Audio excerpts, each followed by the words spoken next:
તમારા ઘરની તુલસી અચાનક સુકાઈ ગઈ છે તો તરત તેને ખરાબ સંકેત માનીને ડરી જશો નહીં, કારણ કે તુલસી સુકાવા પાછળ ધાર્મિક માન્યતાઓ ઉપરાંત પાણી, સૂર્યપ્રકાશ, માટી અને વાતાવરણ જેવા સામાન્ય કારણો પણ હોઈ શકે છે. આજે જાણીએ તુલસી સુકાઈ જાય ત્યારે લોકમાન્યતા શું કહે છે અને હકીકતમાં તેનું કારણ શું હોઈ શકે. શરૂ કરીએ તો આ આપણા ભારતીય સમાજની એક અત્યંત જૂની અને ઊંડી માન્યતા છે કે તુલસીનો છોડ ઘરની લક્ષ્મી સાથે સંકળાયેલો છે.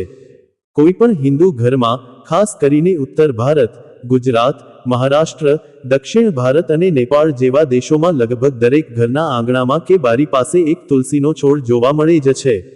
આ છોડને માત્ર એક છોડ ન માની શકાય, પરંતુ તેને ભગવાન વિષ્ણુ અને માતા લક્ષ્મીનું સ્વરૂપ માનવામાં આવે છે.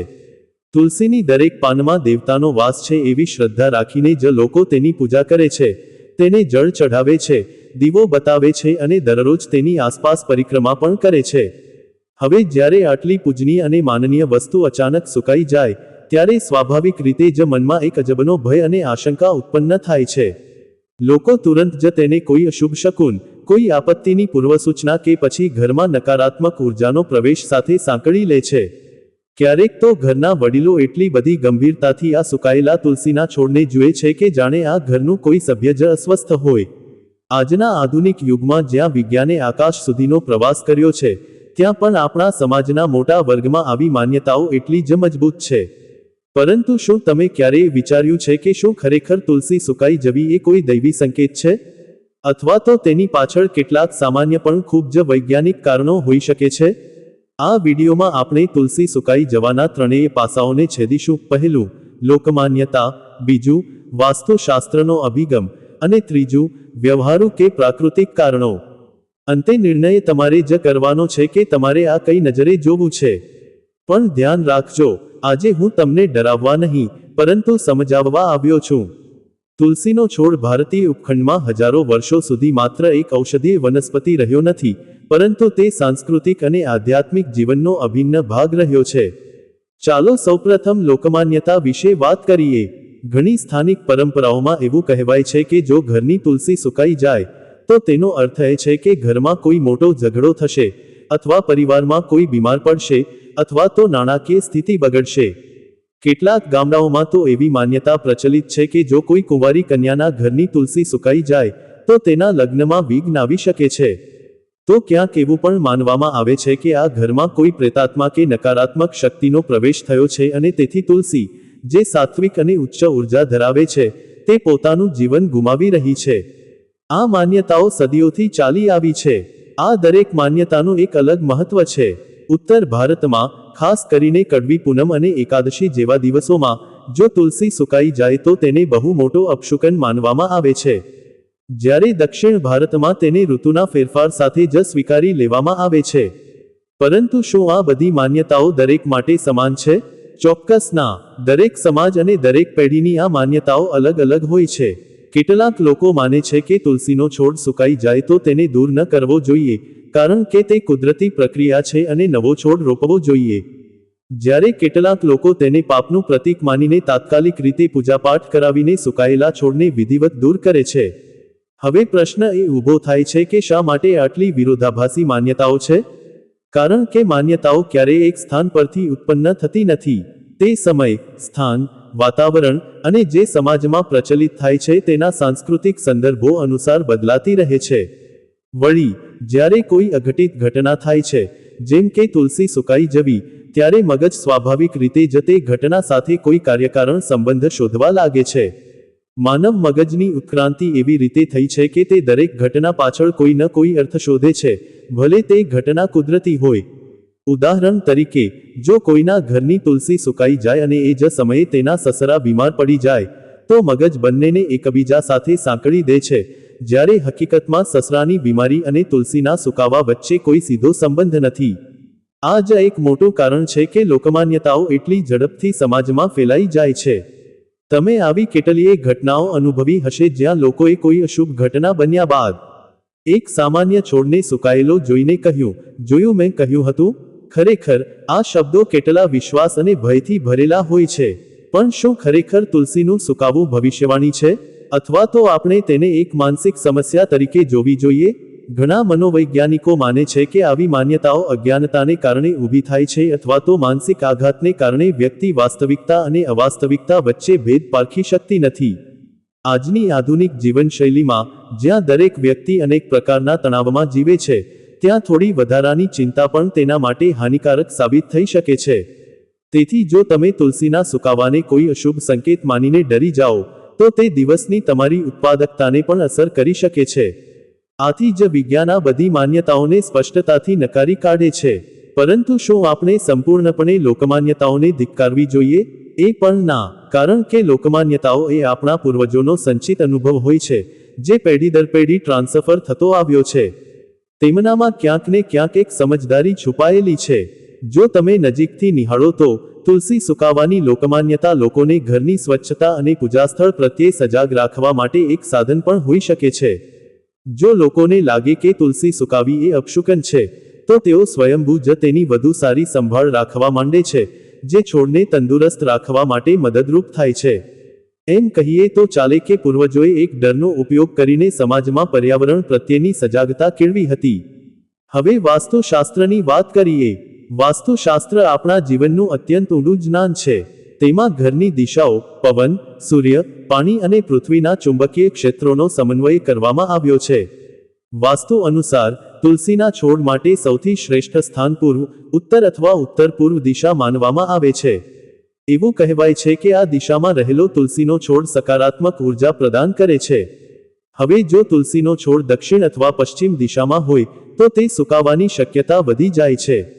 વાસ્તુશાસ્ત્ર આને ખરાબ માનતું નથી, પરંતુ તે એક ચેતવણી આપે છે કે છોડને યોગ્ય સ્થાને સ્થાનાંતરિત કરવો જોઈએ. વાસ્તુશાસ્ત્રની કેટલીક શાખાઓ તો એટલું સુધી કહે છે કે જો તુલસી સુકાઈ જાય, તો તે ઘરની ઉર્જાનું સંતુલન ખોરવાઈ ગયાનું સંકેત છે. પણ તેને કોઈ આફત સાથે સાંકળવાની જરૂર નથી. તેઓ તેને ઉર્જાના સ્તરે એક સુધારો કરવાની તક તરીકે જુએ છે. હજુ ઘણા પ્રાચીન ગ્રંથોમાં તુલસીને દેવી સ્વરૂપા કહેવામાં આવી છે. તેમાં એવું વર્ણવવામાં આવ્યું છે કે જે ઘરમાં તુલસી પ્રસન્ન હોય, ત્યાં વાસ્તુ દોષ લાગુ પડતો નથી. એટલે કે તુલસી જાણે ઘરનો કવચ છે. પણ શું કવચ ક્યારેય ક્ષીણ થઈ શકે? હા, જો તેની સાચી સંભાળ ન લેવાય તો. તેથી વાસ્તુશાસ્ત્ર કોઈ અંધશ્રદ્ધા નથી, પરંતુ તે આપણને પ્રકૃતિ સાથે સુસંગત થવાનું શીખવે છે. જો તમે તુલસીને યોગ્ય દિશા, યોગ્ય પાણી, યોગ્ય સૂર્યપ્રકાશ અને યોગ્ય માટીમાં વાવશો, તો તે કદી સહેલાઈથી સુકાશે નહીં. આ એક જ સાબિતી છે કે વાસ્તુશાસ્ત્રનો આધાર પણ મોટે ભાગે વ્યવહારુ છે, ભલે તે પૌરાણિક કથાઓમાં વીંટળાયેલું છે. એક મહત્વનો પ્રશ્ન એ પણ ઊભો થાય છે કે શું વાસ્તુશાસ્ત્ર તુલસી સુકાવાને કેવી રીતે અર્થઘટન કરે છે? વાસ્તુશાસ્ત્ર ઘરને 5 તત્વોથી બનેલું માને છે: પૃથ્વી, જળ, અગ્નિ, વાયુ અને આકાશ. જ્યારે તુલસી સુકાઈ જાય છે, ત્યારે વાસ્તુ મુજબ તે સૂચવે છે કે આ 5 તત્વોનું સંતુલન ખોરવાયું છે. ઉદાહરણ તરીકે, જો તુલસીને જરૂરથી વધારે પાણી અપાય, તો પૃથ્વી અને જળ તત્વો વચ્ચે અસંતુલન થાય છે. જો તેને પૂરતો પ્રકાશ ન મળે, તો અગ્નિ તત્વ ક્ષીણ થાય છે. જો તેની આસપાસની હવા બંધ હોય, તો વાયુ તત્વ સ્થિર થઈ જાય છે. આ બધું થોડું વિજ્ઞાન જેવું લાગે છે, નહીં?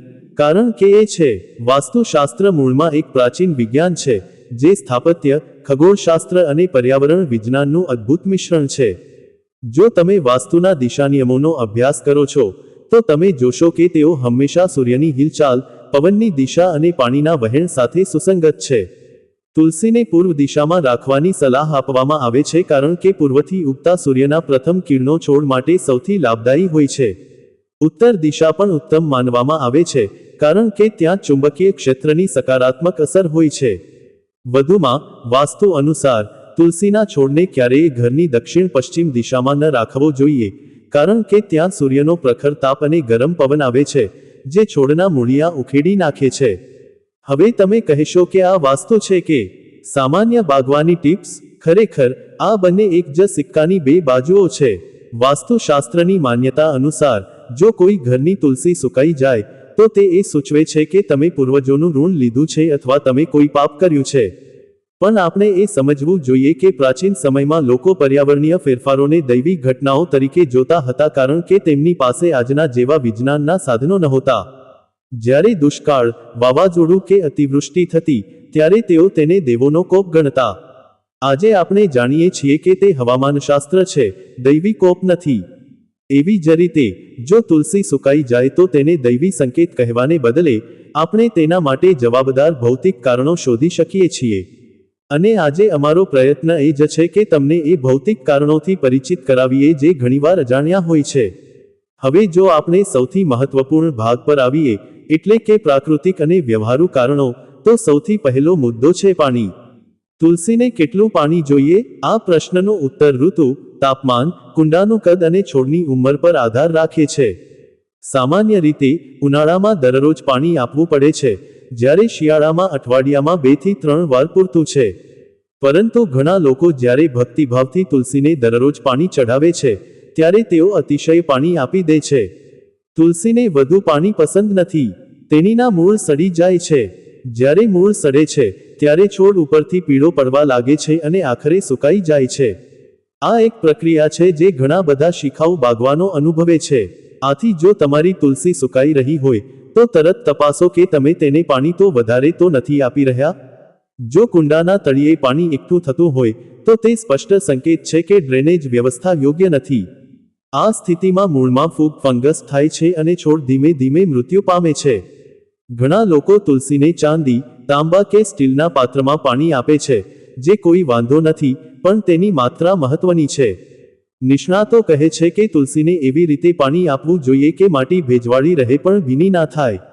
એક સરળ ટેસ્ટ એ છે કે તમે આંગળીને 2 ઇંચ સુધી માટીમાં દાખલ કરો.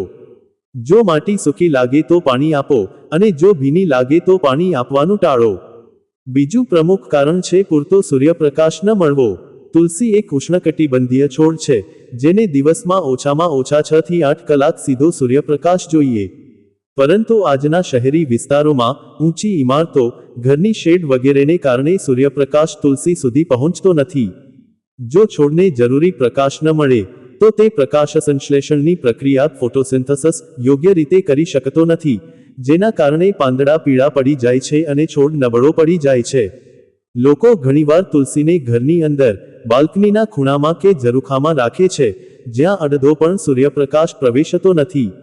એવા સ્થાને તુલસી ટકી શકતી નથી.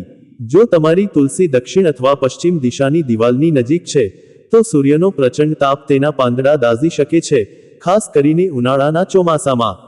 બીજી તરફ, જો તે ઉત્તર દિશામાં હોય અને દિવાલ ઊંચી હોય, તો ત્યાં પૂરતો પ્રકાશ ન પહોંચે. સંતુલિત સૂર્યપ્રકાશ એ તુલસીના તંદુરસ્ત જીવનનું રહસ્ય છે. આથી ઘણા વાસ્તુ નિષ્ણાતો ભલામણ કરે છે કે તુલસીના છોડને એવી જગ્યાએ રાખો કે જ્યાં તેને સવારની શરૂઆતના નરમ સૂર્યકિરણો અને બપોરના થોડા કડક કિરણો બંને મળી શકે. સવારના સૂર્યકિરણો ખાસ કરીને લાભદાયી છે કારણ કે તેમાં યુવી કિરણોનું પ્રમાણ ઓછું હોય છે અને તાપ પણ સહન કરી શકાય તેવો હોય છે. હવે આવે છે માટી અને પોષક તત્વોનો પ્રશ્ન. ઘણા લોકો તુલસીને સામાન્ય બગીચાની માટીમાં રોપી દે છે, જે ઘણી વખત ખૂબ ચીકણી, ખૂબ રેતાળ અથવા ખૂબ પથરાળ હોય છે. તુલસીને સહેજ એસિડિકથી તટસ્થ pH ધરાવતી માટી ગમે છે. તેને સારી ડ્રેનેજ અને હવાની અવરજવરવાળી માટીની જરૂર છે. જો માટી વધારે ચીકણી હશે, તો તેમાં પાણી જમા થશે અને મૂળ સડશે. જો માટી ખૂબ રેતાળ હશે, તો પાણી ઝડપથી નીકળી જશે અને છોડને પૂરતું પાણી મળશે નહીં. આ ઉપરાંત, માટીમાં કાર્બનિક પદાર્થો, જેમ કે ખાતર, વર્મિકમ્પોસ્ટ અથવા ગોબર ખાતરની પૂરતી માત્રા હોવી જોઈએ. કારણ કે તુલસી જ્યારે સતત ઉગે છે અને તેના પાંદડા તોડાતા રહે છે, ત્યારે તેને પોષણની જરૂર પડે છે. જો માટીમાં પોષક તત્વો ખતમ થઈ જાય, તો છોડ નબળો પડે છે અને છેવટે સુકાઈ જાય છે. ઘણા લોકો તો મહિનાઓ સુધી તુલસીમાં કોઈ ખાતર કે કમ્પોસ્ટ નથી આપતા, અને પછી તે સુકાઈ જાય ત્યારે આશ્ચર્ય થાય છે. સાચું કારણ શું છે? માટીની ઉત્તમતા ખતમ થઈ ગઈ છે. આ રીતે, દર 3 થી 4 મહિને માટી બદલવી કે તેમાં કાર્બનિક ખાતર ઉમેરવું એ ખૂબ જ જરૂરી છે. વધુમાં, તુલસીના છોડને સમયાંતરે છાંટણી પ્રુનિંગ કરવી પણ જરૂરી છે. કારણ કે જૂની અને સુકાયેલી ડાળીઓ છોડના સમગ્ર વિકાસને અવરોધે છે. જ્યારે આપણે સુકાયેલી ડાળીઓ કાપી નાખીએ છીએ, ત્યારે નવી ડાળીઓ ઉગે છે અને છોડ વધુ ઘનતાવાળો બને છે. જો તમે તુલસીને આ રીતે નિયમિત ટ્રીમ ન કરો, તો તે ઊંચી, પાતળી અને નબળી બની જાય છે, અને એક દિવસ અચાનક પડી જાય છે કે સુકાઈ જાય છે. આપણે જંતુઓ અને રોગોના કારણોને પણ નકારી શકીએ નહીં. તુલસી પર ઘણીવાર સફેદ માખીઓ, એફિડ્સ, લાલ જીવાત અને ફૂગનો હુમલો થાય છે. આ જીવાતો છોડનો રસ ચૂસીને તેને નબળો પાડે છે. જો તમે તુલસીના પાનની નીચેની બાજુ જુઓ તો તમને ઘણી વખત નાના જંતુઓના ટોળા દેખાશે. આ જંતુઓ ઝડપથી ફેલાય છે અને સમગ્ર છોડને નુકસાન કરી શકે છે. ઘણી વખત જ્યારે છોડમાં પાણીની અછત હોય છે ત્યારે તે જીવાતો માટે વધુ સંવેદનશીલ બની જાય છે. જો તમે જીવાત જોશો તો તરત નીમ તેલ, નીમ ઓઇલ કે લસણનું પાણી છાંટી શકો છો. આ એક સંપૂર્ણ કાર્બનિક ઉપાય છે. પરંતુ જો છોડ પર ફૂગ લાગી ગઈ હોય, ખાસ કરીને ભીની ઋતુમાં, તો તેનું નિયંત્રણ મુશ્કેલ છે. ફૂગના રોગોમાં પાવડરી મિલ્ડ્યુ અને લીફ સ્પોટ સામાન્ય છે, જે પાંદડા પર સફેદ કે કાળા ટપકા તરીકે દેખાય છે. આ થાય છે જ્યારે હવામાં ભેજ વધારે હોય અને હવાનું પરિભ્રમણ નબળું હોય. તેથી જ નિષ્ણાતો સલાહ આપે છે કે તુલસીના છોડની આસપાસ જગ્યા રાખો, તેને દિવાલની બહુ નજીક ન રાખો અને તેના પર પાણી છાંટતી વખતે ધ્યાન રાખો કે પાણી પાંદડા પર થોભી ન જાય. તાપમાનની વાત કરીએ તો તુલસી મુખ્યત્વે ઉષ્ણકટિબંધીય અને ઉપોષ્ણકટિબંધીય આબોહવાનો છોડ છે. તે 20-40 ડિગ્રી સેલ્સિયસના તાપમાનમાં સારી રીતે ઉગે છે. પણ શિયાળામાં જો તાપમાન 10 ડિગ્રીથી નીચે ચાલ્યું જાય તો તેના પાંદડા પડવા લાગે છે અને તે સુકાઈ જાય છે. ઉનાળામાં જો તાપમાન 45 ડિગ્રીથી વધી જાય તો તે દાઝી જાય છે. હિમવર્ષાવાળા વિસ્તારોમાં તુલસીને ઘરની અંદર રાખવી પડે છે. આમ, આબોહવા એ એક મોટું કારણ છે જે ઘણીવાર અવગણવામાં આવે છે. જો તમારું શહેર ખૂબ ઠંડુ હોય અને તમે તુલસીને ખુલ્લામાં મૂકી દીધી હોય તો તે સ્વાભાવિક રીતે જ સુકાઈ જશે. ઋતુઓના ફેરફાર સાથે તુલસીની પાણી અને સૂર્યપ્રકાશની જરૂરિયાતો પણ બદલાય છે. ઉનાળામાં તેને સવાર અને સાંજ બંને સમયે પાણી આપી શકાય, પણ શિયાળામાં એક જ વાર પાણી આપવું જોઈએ. આ ઉપરાંત ચોમાસાની ઋતુમાં જ્યારે હવામાં પહેલેથી ભેજ હોય ત્યારે પાણી બિલકુલ ઓછું આપવું જોઈએ.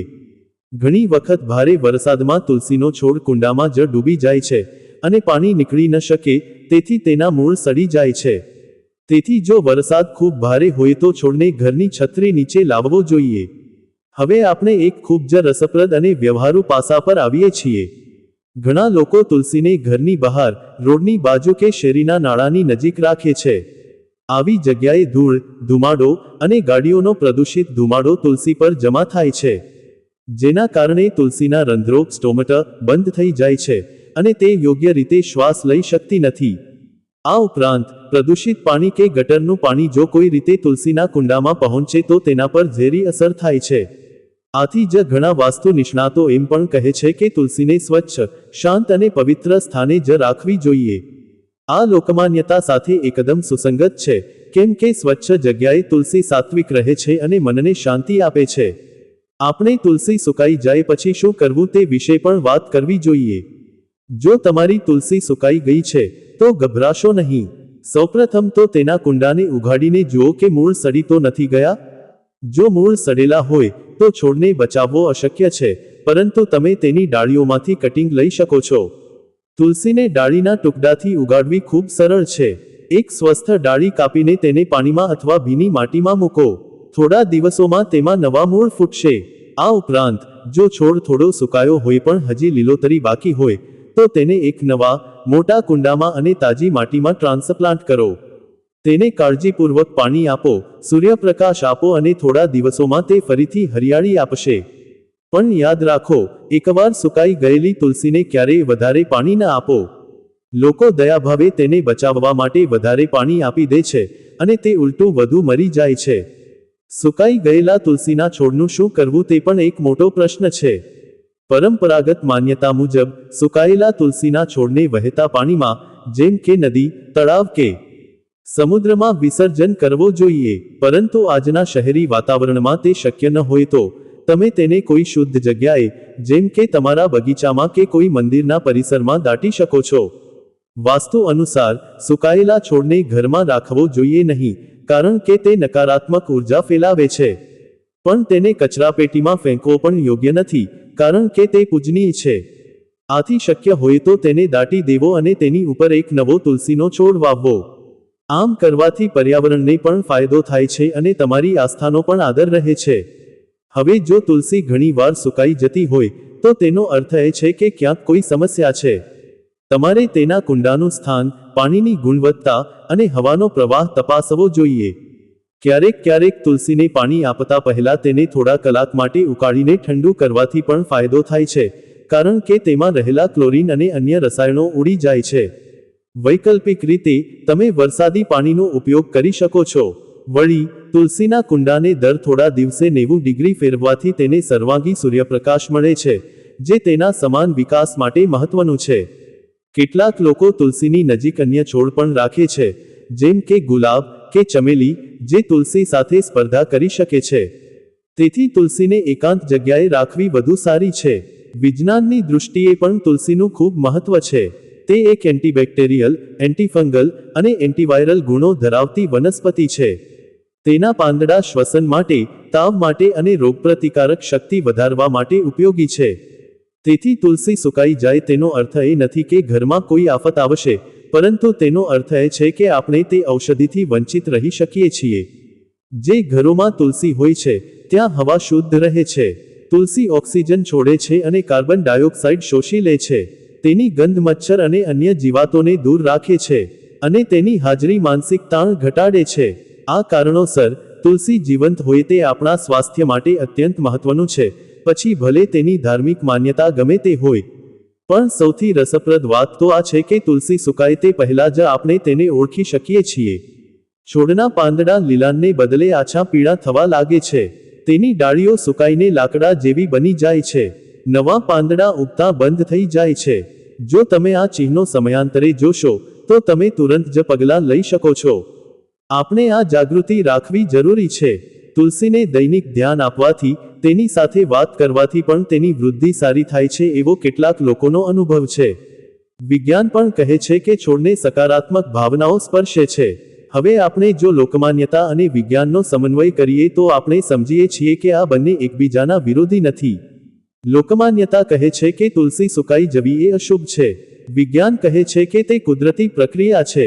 પણ જો તમે એક પગલું આગળ વધો, તો લોકમાન્યતા આપણને જાગૃત કરે છે કે આપણે આપણા ઘરના પવિત્ર સ્થાનની સંભાળ લેવી જોઈએ, અને વિજ્ઞાન આપણને તે સંભાળ કેવી રીતે લેવી તે શીખવે છે. બંને મળીને એક સુંદર તાલમેલ ઊભો કરે છે. જે લોકો આ વાત સમજે છે, તેઓ ક્યારેય તુલસી સુકાવાને લઈને અતિશય ચિંતિત થતા નથી. તેઓ સમસ્યાનું સમાધાન શોધે છે. અને આજના આ યુગમાં, જ્યાં માનસિક સ્વાસ્થ્ય પર ખૂબ ભાર છે, ત્યાં આવી ચિંતાઓથી દૂર રહેવું ખૂબ જ ઉચિત છે. છેલ્લી વાત, પણ સૌથી મહત્વની, ધાર્મિક માન્યતાઓ દરેક પરંપરામાં અલગ અલગ હોય છે. શૈવો, વૈષ્ણવો, શાક્તો, દરેકનો તુલસી પ્રત્યેનો દૃષ્ટિકોણ થોડો અલગ છે. પણ બધા એક વાત પર સહમત છે: તુલસી પવિત્ર છે. તેની પવિત્રતાને આપણે વૈજ્ઞાનિક દૃષ્ટિએ પણ સાચવી શકીએ છીએ. તેથી જો કોઈ દિવસ તમારી તુલસી સુકાઈ જાય, તો તેને એક તક સમજો કે હવે તમે એક નવો, તંદુરસ્ત છોડ ઉગાડી શકો છો. તેને એક શિક્ષણ સમજો કે પ્રકૃતિને પોતાની જરૂર છે અને આપણે તેને પૂરી કરી શકીએ છીએ. યાદ રાખો, તુલસી માત્ર એક છોડ નથી, તે આપણા અને પ્રકૃતિ વચ્ચેનો એક પુલ છે. જ્યારે તે સુકાય છે, ત્યારે તે આપણને પ્રકૃતિ સાથેના સંબંધને ફરીથી તપાસવાનું કહે છે. શું આપણે તેના મૂળને પૂરતો ઓક્સિજન આપ્યો? શું આપણે તેને ખૂબ બાંધી રાખ્યું? શું આપણે તેની વધારે કાળજી કરી અથવા ઓછી? આ પ્રશ્નોના જવાબ આપણને આપણા જીવનમાં સંતુલન શીખવે છે. આ પણ એક મોટું જીવન સત્ય છે કે જેમ આપણે તુલસીની કાળજી રાખીએ છીએ, તેમ આપણે આપણા સંબંધોની, આપણા સ્વાસ્થ્યની, આપણા ઘરની પણ કાળજી રાખવી જોઈએ. જો આપણે ક્યારેક અવગણના કરીએ, તો તે પણ તુલસીની જેમ સુકાઈ જાય છે. પણ એકવાર ધ્યાન મળ્યા પછી, તે ફરી ખીલે છે. તુલસી જેવો જ આપણો પ્રેમ, માયા અને વિશ્વાસ છે. આમ, તમે જોયું કે તુલસી સુકાઈ જવી એ ડરવાની વાત નથી, પણ સમજવાની અને સુધારવાની વાત છે. લોકમાન્યતા, વાસ્તુ અને વ્યવહારુ કારણો ત્રણેય મળીને આપણને એક સંપૂર્ણ ચિત્ર આપે છે. આ ચિત્રને સમજીને, આપણે આપણા વિચારોને વધુ વ્યાપક બનાવી શકીએ છીએ. અંધશ્રદ્ધાને બદલે વિજ્ઞાનને, અને ભયને બદલે સંભાળને પ્રાધાન્ય આપી શકીએ છીએ. જો આપણે તુલસીની નિયમિત સંભાળ રાખીએ, તો તે ક્યારેય સુકાશે નહીં. આપણે તેના માટે એક દિનચર્યા બનાવવી જોઈએ. સવારે ઉઠીને સૌપ્રથમ તુલસીને પાણી આપવું, તેની આસપાસ સાફ સફાઈ કરવી, અને કોઈ પણ સુકાયેલા પાનને તુરંત કાઢી નાખવું. સાંજે ફરી એકવાર તેને જોવું અને દીવો બતાવવો. જો આપણે આ દિનચર્યા અપનાવીશું, તો તુલસી આપણને ક્યારેય ચિંતાનો વિષય નહીં આપે. તે ઉલટું આપણું મન શાંત કરશે, આપણા ઘરમાં હકારાત્મકતા લાવશે અને આપણા સ્વાસ્થ્ય માટે અમૃત સમાન બનશે.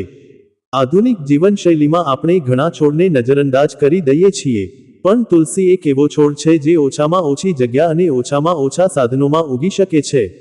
તેને ગમે તેટલો કાપો, તે વધે છે. તેને ગમે તેટલી ઉપેક્ષા કરો, તે ફરી ખીલે છે. તેથી તુલસી આપણને અડગતા, ધીરજ અને પુનરુત્થાનનો સંદેશ પણ આપે છે.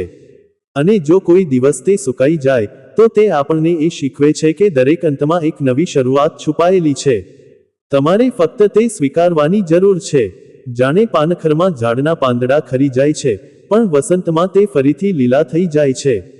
તુલસી પણ એવી જ છે. અંતે, હું આશા રાખું છું કે આ વિડિયો જોયા પછી તમે તુલસી સુકાઈ જવા પ્રત્યેનો તમારો દૃષ્ટિકોણ બદલી નાખશો. જો તમને આ વિડિયો ગમ્યો હોય, તો કૃપા કરીને તેને તમારા મિત્રો અને સંબંધીઓ સાથે શેર કરો, જેથી તેઓ પણ આ સાચી માહિતી મેળવી શકે.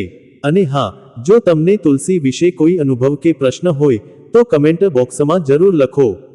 હું દરેક કમેન્ટ વાંચીશ અને જવાબ આપવાનો પ્રયત્ન કરીશ. આખરે, આ સંવાદ દ્વારા જ આપણે શીખી શકીએ છીએ અને આપણી આસ્થાને વધુ સમજદાર બનાવી શકીએ છીએ. આભાર.